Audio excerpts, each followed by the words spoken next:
the deadline was always going to be a little iffy, right? Sign the deal or we delay the season.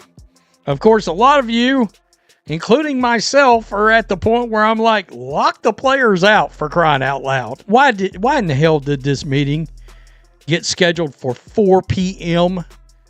in the evening? Why did that happen? That right there is the question nobody else in this conversation wants to ask, because everyone is so busy being sympathetic, so busy treating this like a civil rights movement, that they forgot to ask the most basic question in professional sports. If today is your hard deadline, why did you schedule a meeting for 4 in the afternoon? This is not a book club. This is not a casual coffee chat. This is the future of your entire league on the line, and the best you could do was pencil it in for the back half of Tuesday. If the stakes are truly as high as everyone says they are, and they are, then every single person involved in this negotiation should have been in that room by 7 in the morning. Bajles on the table, lawyers in their seats, ready to work until someone writes their name on a contract. Instead, what did we get? A 4 o'clock start that didn't even start on time. And that tells you everything you need to know about how seriously one side of this table is taking the crisis they helped create. Today is the target date for the WNBA, WNBPA to reach an agreement to avoid a May 8th start of the season. To not get a deal done, to stop the historic momentum of the first 2 years of the Caitlin Clark era would be absolute insanity. Absolute insanity. And Christine Brennan, who literally wrote the book on Caitlin Clark, is not being dramatic. She is being precise. Because here is what is actually at stake when these negotiations stall. It is not just a few paychecks or a delayed tip-off. It is the single most explosive commercial window in the history of women's basketball. Caitlin Clark turned half-empty arenas into sold-out events. She turned a cable afterthought into a streaming goldmine. The WNBA signed an 11-year, $2.2 billion media deal with Disney, Amazon, and NBC because of the era we are currently living in. You do not accidentally walk away from that. And yet, here we are. March 10th come and gone, no deal, and a league stuck between its biggest opportunity and a players' union that cannot seem to find the front door of the building on time. And this is where everything falls apart. Because it is not just the optics of no deal, it is the specific documented details of how this no deal happened that should make every fan's jaw drop. The WNBPA, the players' union, was late to the mother effing meeting. Paint your faces. Paint your faces and get in the three-ring circus. I mean, really, the unprofessional nature of these players is astonishing at this point. Again, they're turning down a 4 to 5x salary increase. That's what they've turned down already. Let that land. The meeting was scheduled for 4 o'clock. Players and union representatives were trickling into the hotel, trickling just after 5 o'clock, on the day of the league's stated deadline. Not early, not on time, late.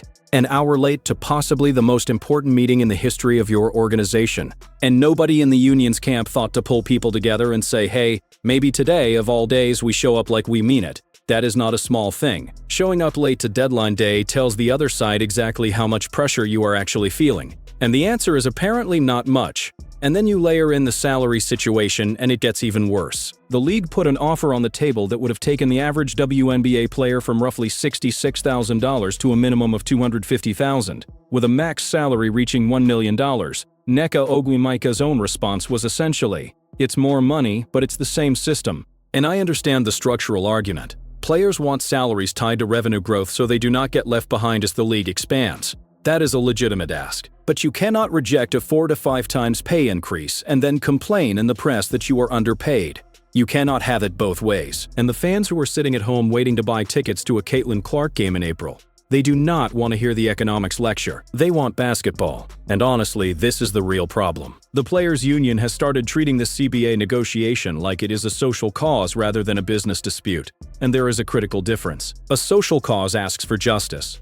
A business negotiation asks for terms. When you blur those two things together, you end up exactly where the WNBPA is right now, with your own players writing letters criticizing your leadership, your own Vice President Kelsey Plum and your own star Breanna Stewart going on record to say that the lack of progress is a result of a breakdown in communication within the union itself. That is not the league dividing the players. That is the players dividing the players. WNBPA Executive Director Terry Carmichael Jackson. Quote, every meeting is a positive meeting. The fact that we scheduled meetings, that we offer dates to schedule meetings, that we actually get together, get in the room, I think that's positive. It's taking as long as it's taking, but that's what it needs to be. What did you even just say? We had a meeting about having a meeting disguised as another meeting. Did you catch that? She said meeting 3 times in 1.5 sentences. And she said it like it was an accomplishment, after 11, now 12 hours in a luxury Midtown Manhattan hotel. After the league's self-imposed deadline came and went like a suggestion at a dinner party, after weeks of the union not responding to proposals. After the league submitted a counter-proposal and the union sat on it for 6 weeks without a single reply. And the executive director's statement to the press is, "We showed up. We think that's positive." I would sincerely like to know what she considers a bad day, because by her own standard, the bar for success here is so low it is buried underground. That's what should be happening here by default. You're bragging because you made it to scheduled meetings, which should have been happening forever now. Exactly. Scheduling meetings is not a victory. Attending meetings is not a victory. Staying in a room for 12 hours and walking out with nothing to show for it is not a victory. Walking out with nothing. A victory is a signed deal. A victory is the 2026 season starting on April 25th, with Caitlin Clark in New York City for her first preseason game. A victory is WNBA players getting paid what they deserve in a deal that reflects the league's growth, and then playing basketball while that growth continues. Everything else is just burning daylight that the league cannot afford to lose. The 2026 season is scheduled to tip off May 8th. Before that happens, the league needs to hold 2 expansion drafts, run free agency, and open training camp on April 19th. Every single one of those things is now in question. And the person who is supposed to be leading the charge for the players is out here telling reporters that having a meeting is the news. Hell, the president's already signed with Project B. So she gonna make at least $2 million right there.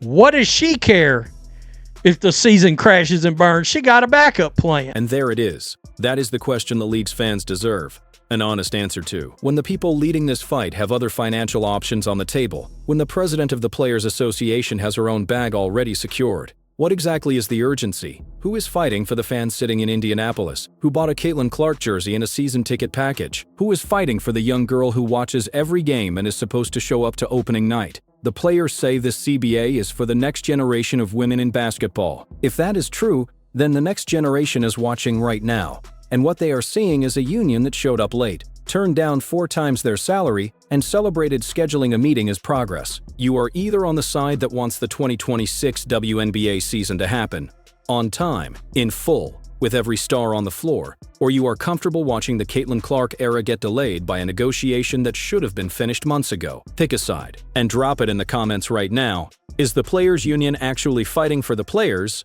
or are they fighting for leverage they have no plan to use?